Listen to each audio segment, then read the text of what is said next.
Cette vidéo vous est présentée par la boutique lileaujeux.ca, un service personnalisé par une équipe de passionnés d'ici.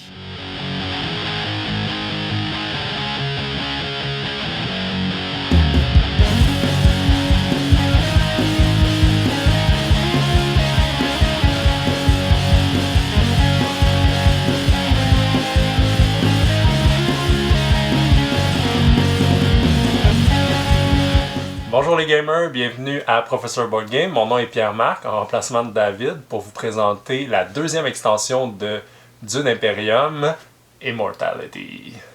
Dans cette extension, on ajoute la venue des Tleilaxu. Alors, il va y avoir un nouveau plateau qui va être le Bene Tleilax, qui est une société qui font des expérimentations sur les humains, qui viennent utiliser des troupes en fait pour pouvoir les utiliser comme spécimens pour leur expérimentation. Donc, il va y avoir une mécanique qui va être sur un nouveau plateau, mais aussi tout un axe qui va être au niveau, qui va utiliser le deck building, puis il va le mettre de l'avant. Donc, il va y avoir beaucoup de nouvelles cartes, mais aussi un nouveau type de carte qu'on va pouvoir acquérir dans une deuxième rivière de cartes. Donc, c'est une extension qui va avoir beaucoup moins de matériel que dans l'avènement d'X, mais qui va ajouter considérablement beaucoup de choses au niveau du gameplay. Plus précisément, on a un nouveau plateau Bene Tleilax, un nouveau tout petit plateau qui va venir remplacer l'ancienne station de recherche. On a 30 cartes Imperium, 18 cartes Tleilaxu et 15 cartes Intrigue. En plus, on va avoir pour chaque joueur des jetons atomiques familiaux, 2 nouveaux disques pour mettre sur le nouveau plateau, ainsi que 2 nouvelles cartes de départ qu'on va venir remplacer d'une la planète de sable. Alors pour la mise en place, on va venir ajouter les 30 cartes Imperium à notre deck de base.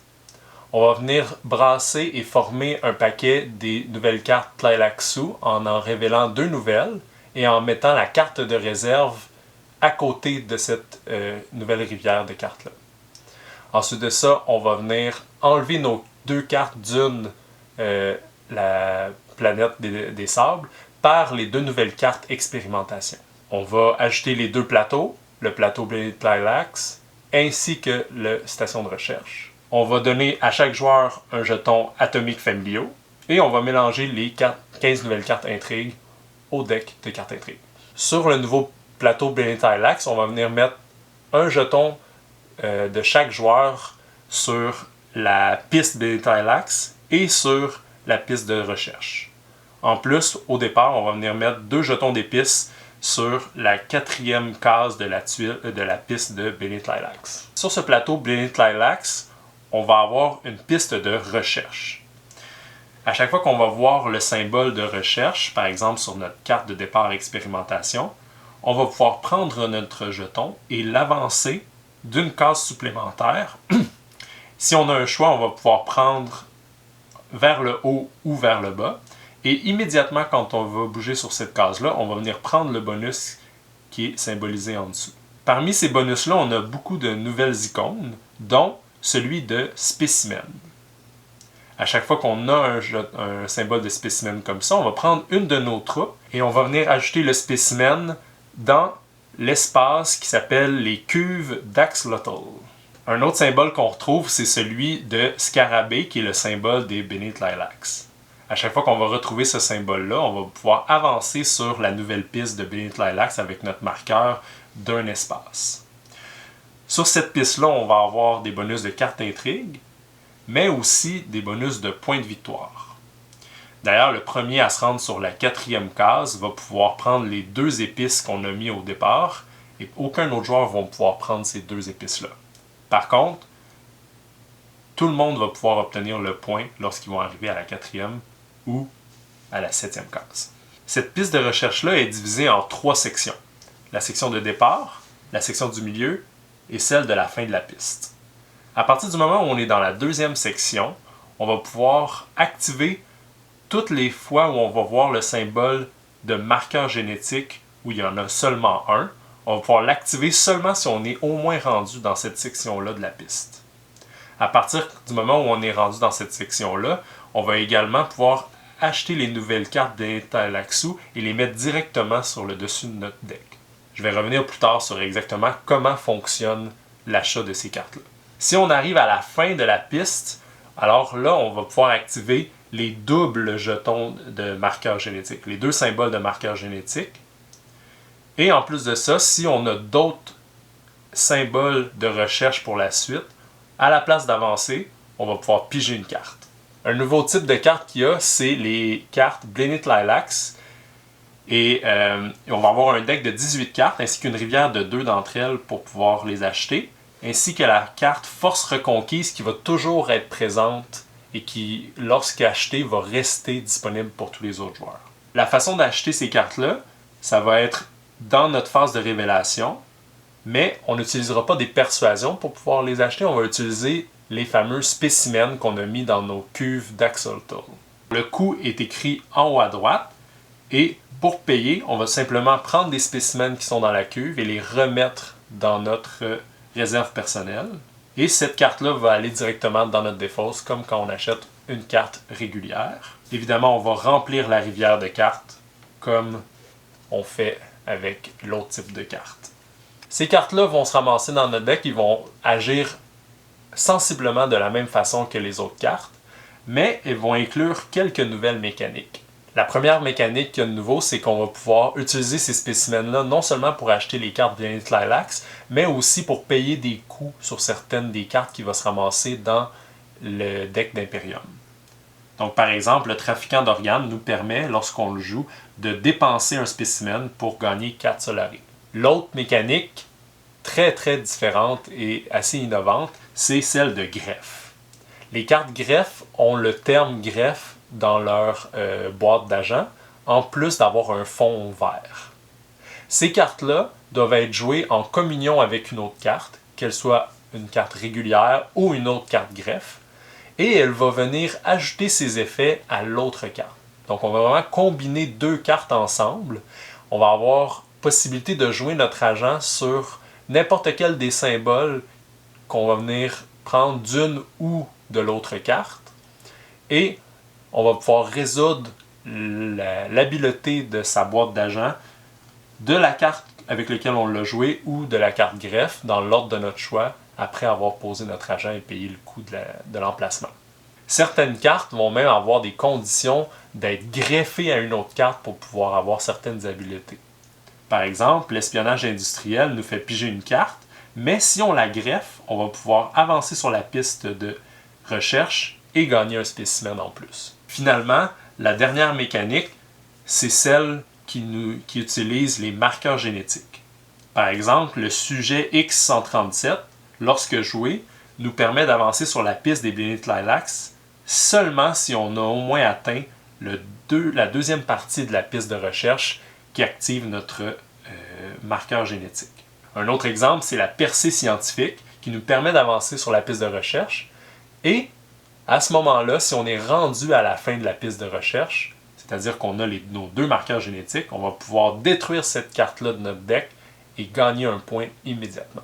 L'autre ajout très simple qu'ils ont fait, c'est d'ajouter 4 marqueurs d'atomiques familiaux, un pour chaque joueur. Alors ce marqueur-là est utilisable une seule fois dans la partie et nous permet de prendre les 5 cartes de la rivière Imperium et de les détruire et de remettre 5 nouvelles cartes. Alors dans le livret de règles, il y a une variante qui dit que puisqu'il y a 2 nouveaux points à aller chercher sur la piste Blenit Lilax, les joueurs devraient changer la condition de fin de partie. Au lieu de devoir se rendre à 10 points, ils doivent se rendre à 11 points. Par contre, vu qu'ils ont commencé avec 1 point à 4 joueurs, ce qui est conseillé, c'est de simplement commencer à 0 puis de garder la condition de 10 points pour finir la partie. Alors, qu'est-ce que je pense de la deuxième extension de Dune Imperium, Immortalité? Alors, Immortalité avait vraiment moins de contenu que l'avènement d'X, mais a changé quasiment autant le jeu avec beaucoup moins de contenu. Parce que ce qu'ils ont pris comme focus en fait pour Immortalité, c'est vraiment d'ajouter un aspect avancé à la construction de notre deck, au deck building. Ils l'ont fait en ajoutant une nouvelle rivière de cartes, Ce qui est vraiment très ingénieux parce que souvent dans ces extensions-là, ce qu'on va faire, c'est qu'on va venir ajouter des cartes dans un très gros paquet, puis on va pas nécessairement voir ces nouvelles cartes-là. Effectivement, le deck Imperium est rendu assez gros, mais on a ce deuxième deck-là qu'on va toujours voir 2 cartes. Puis vu qu'il y a juste 18 cartes, 19 si on a la carte promo, on va venir voir souvent ces cartes-là, mais quand même, on en achète moins parce que les spécimens sont quand même rares. On en a en quantité réduite. Donc, on va pas rouler trop non plus cette rivière-là, mais assez pour que chaque game soit assez différente, puis qu'on ait une belle versatilité et qu'on ait accès à toutes les parties à des nouvelles cartes. Un problème qu'on a dans plusieurs deck building, c'est la stagnation de la rivière. Il y a plusieurs deck building qui ont proposé des façons de résoudre ce problème-là, et Immortalité vient proposer une nouvelle façon en introduisant les atomiques familiaux. Alors, c'est juste un jeton.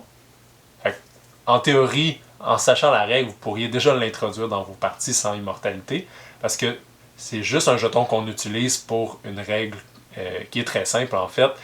Alors, de un, ça vient résoudre ce problème-là en partie, parce qu'évidemment, on pourrait retirer 5 cartes qui sont tout aussi moins bonnes. Mais ça offre un éventail un petit peu quasiment comme du gambling en fait. Parce que t'arrives, t'es comme, bon, j'ai 5 de persuasion, puis 5 c'est un petit peu le chiffre magique, pour dire, ok, là ça vaut la peine d'utiliser mon atomique familiaux parce qu'il n'y a rien qui fit vraiment avec ma stratégie dans la rivière. Mais là j'ai 5 nouvelles chances de trouver de quoi de meilleur. Fait que souvent, dans les 2 premiers tours, c'est vraiment, ça peut vraiment être très intéressant de l'utiliser. En général, pour se bénéficier nous-mêmes en achetant une meilleure carte, mais parfois, dans un cas extrême, peut-être pour empêcher un autre joueur d'aller obtenir une carte qui est un peu trop bonne pour sa stratégie. Donc, on peut seulement l'utiliser à notre tour, mais c'est pas obligé d'être dans le tour où on révèle. Ça peut être à un de nos tours où on joue une action.